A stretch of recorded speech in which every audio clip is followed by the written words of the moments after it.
Our reading today comes from Matthew 25, verses 1 to 13.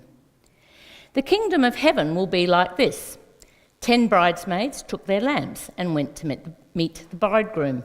5 of them were foolish and 5 were wise. When the foolish took their lamps, they took no oil with them, but the wise took flasks of oil with their lamps. As the bridegroom was delayed, all of them became drowsy and slept. But at midnight there was a shout, "Look, here is the bridegroom, come out to meet him." Then all of those bridesmaids got up and trimmed their lamps. The foolish said to the wise, "Give us some of your oil, for our lamps are going out." But the wise replied, "No, there will not be enough for you and for us. You had better go to the dealers and buy some for yourselves." And while they went to buy it, the bridegroom came, and those who were ready went with him into the wedding banquet, and the door was shut. Later, the other bridesmaids came also, saying, "Lord, Lord, open to us." But he replied, "Truly I tell you, I do not know you.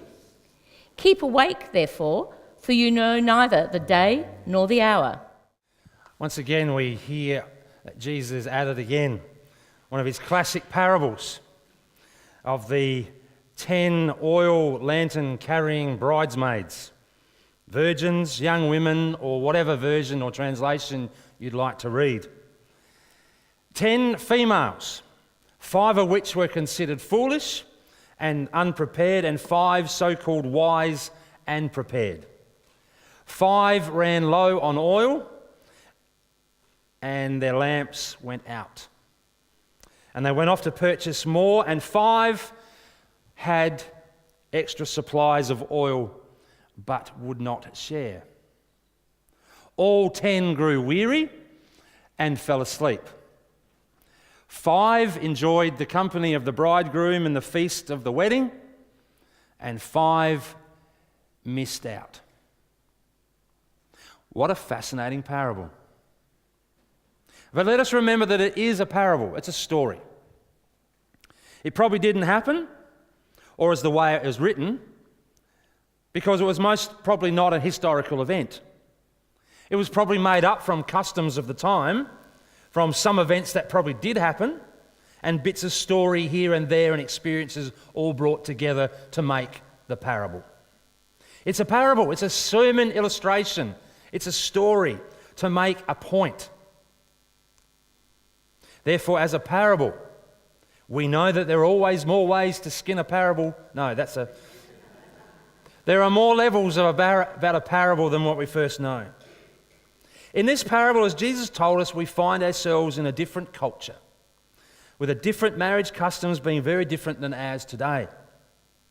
Today, we expect the bridesmaids to attend the bride and to help her out. Not 10 maids or virgins attending the groom, which is a bit sus, I reckon. Be a bit of risky practice. Another difference is that we set an announcement date. We set a time for a wedding. Evidently in the culture where Jesus lived, the time was not specified. These days, I've gotten a save the date notice.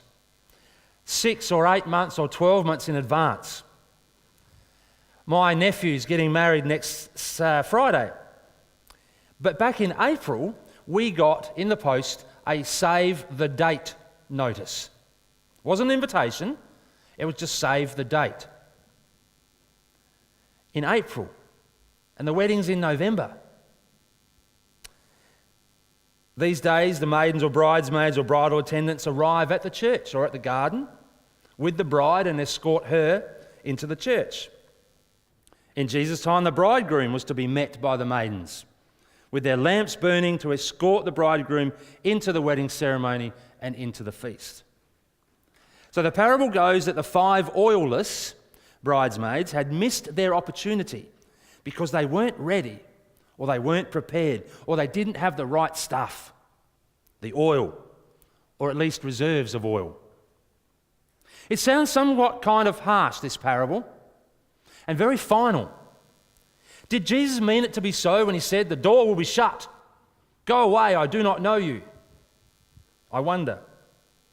Is he telling us that we must make the most of the opportunities and be always ready to welcome him then, now, and in the future?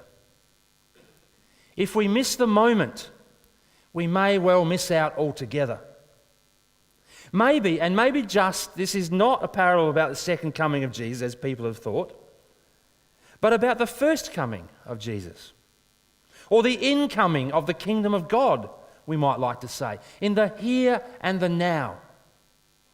If this story is Jesus saying, I'm here, now is the time, let's go, rather than watch for the time when I return, then I think we have a different perspective on this parable. Seen from this angle, the actual and the text, we might actually think, well, what is actually in this text? We might read and we think we know what's in there, but maybe we need to read it again. Is the story more about being present or not being present, rather than being prepared or not prepared? Is the story more about being present or not present than being prepared or unprepared? So, reflecting on the bridesmaids and weddings, I can't help but think that this is about relationship. For often bridesmaids are best friends with the bride or groom, or sisters, or nieces, or aunties, or whatever it might be. Certainly the bridesmaids had a job to do, but they would have been asked because they had a relationship with the bride or the groom. The bridesmaids weren't hired help. They weren't someone that just pulled off the street and said, here, hold this lamp for us. Those who were there would have been guests, would have enjoyed the party, the wedding feast. The reason for the foolish virgins or bridesmaids missed out was they weren't there. They weren't there. They weren't there at the right time. They left because they were busy doing something else.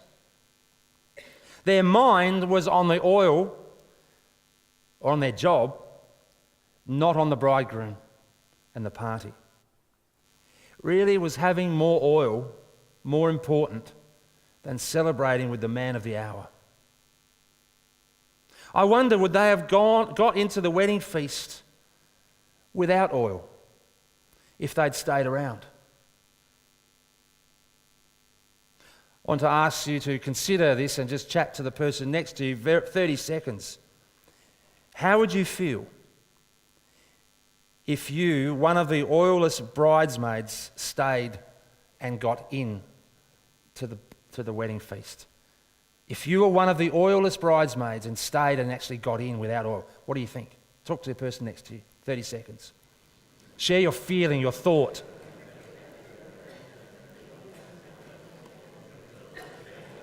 If you were one without the oil and you actually stayed and got in.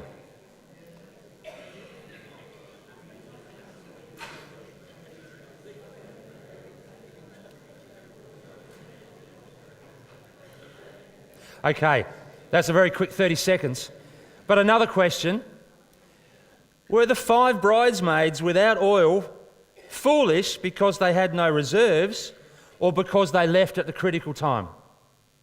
Were the bridesmaids with spare oil wise because of their reserve or because they stayed? Have a chat.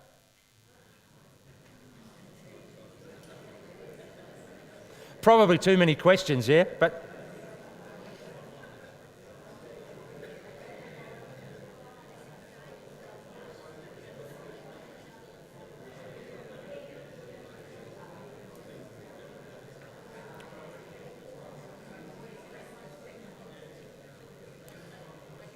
okay.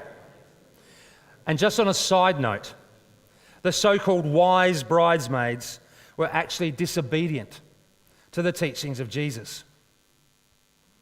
The teaching of sharing, of giving and loving, yet they still got in. How do you feel about that? Sorry, Bruce, go back again. Have another chat. How do you feel about that? They were disobedient to the commands of Jesus, but still got in. Is it fair? Have a chat. That's the last question, by the way.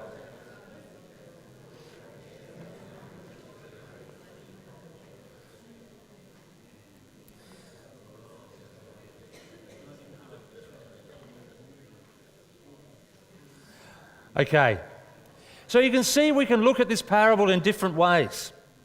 But when you look at the character of the so-called wise bridesmaids, they were not actually all that impressive.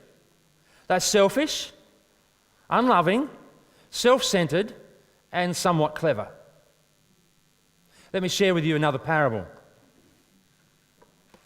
The kingdom of heaven shall be compared to 10 people who sat down one night to watch the evening news.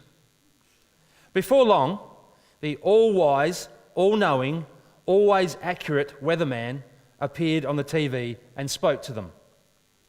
"Behold," he said, "the first snowstorm of the year approaches, so be prepared. At midnight it shall be upon you, and in the morning there shall be whiteness on the ground, which shall reach up to your knees. Thus says your weatherman." 5 of the 10 people were prepared, so they sat comfortably in their homes and watched the rest of the news. The other 5 were not prepared. They had no shovels and wondered where they had left their winter gloves. So they jumped in their cars and raced to the store with money in hand, desperately hoping they could lay an offering upon the altar of the cash register and get a shovel in return. But behold, they were too late. The door of the store was locked. The gods of commerce would accept no more offerings until the morning. The 5 people went home and asked their neighbour, "Do you have a shovel I can borrow?" Their neighbours said, "No, I don't. I only have one and I'll be using it tomorrow. The snow approaches and you paid no attention to the hour or the day. You should have been prepared." Well, we in Australia don't think like that, do we? I mean, the Anzac spirit, mateship, you roll your sleeves up and pitch in and give your mate a hand. That's what we do. Surely we'd help out our neighbour. We might dig the snow off first, off our driveway, and then we'd lend the shovel. Wouldn't we? Well, today I want us to leave us thinking about and grappling with this text. And I would invite you to go home and reread it once or twice or several times, especially from the angle of different characters and from the angle of the selfish bridesmaids, and the fact that the selfish bridesmaids got entry into the wedding banquet.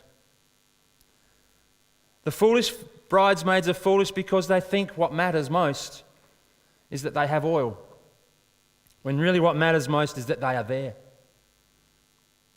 and ready when the bridegroom arrives. Their presence is what matters, not what they have with them. Isn't that the same with us? It's not what we bring. It's not what we even forget we bring before God, but that we're present, that we come and we worship and sit in the presence of God and we meet with others. Aren't we tempted to think that what we need is a certain right kind of stuff, the right words, to be worthy to come before God? And if we think we're lacking, we panic. It's not a matter of life and death that the foolish bridesmaids had no oil, but they acted like it did. Maybe they were foolish for fear of looking silly in front of the bridegroom, and failed to simply confess their mistakes or failures. Is the party about us, or is it about the bridegroom's arrival? It's not about us. It's about a relationship with the bridegroom. The bridegroom is Jesus, and it's his call.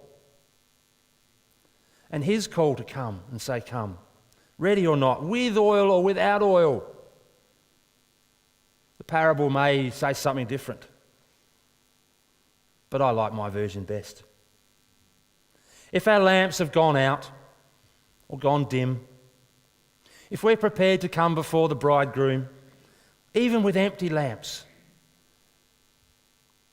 and simply say, "Here I am," then the so-called light of the world might come and say, "Come, you are welcome." Oil or no oil, lamp or no lamp, the ones who come to the wedding feast are the ones who seek to be present with Christ, the light of the world that shines in the darkness. Amen.